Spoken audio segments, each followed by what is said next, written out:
Welcome back to Biz Asia America. A leaked document suggests the U.S. and Europe are opening the floodgates to future U.S. gas exports.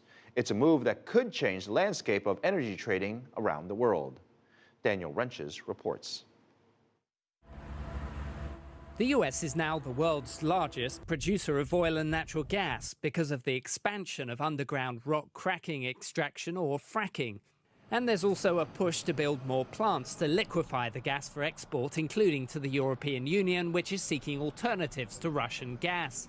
On the sidelines of the latest trade talks known as TTIP, the Transatlantic Trade and Investment Partnership in Washington, environmental groups are worried about a newly leaked negotiating document which shows the EU side wants the US to loosen legal constraints on the export of natural gas and crude oil.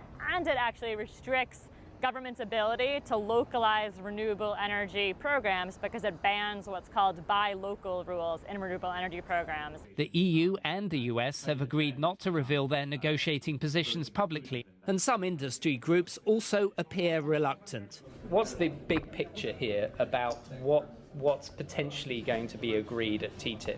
Oh, all right.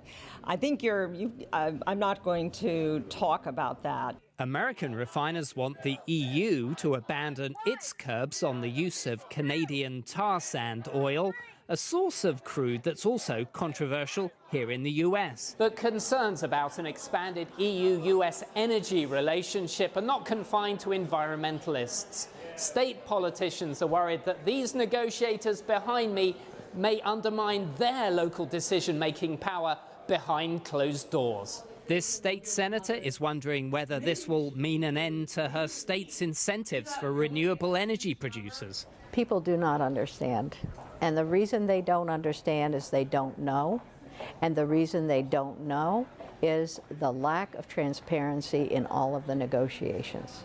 The EU has called for higher standards of transparency, market access and non-discrimination. But the question is, would that come at the price of weakening local domestic decision-making on a more sustainable and diversified future?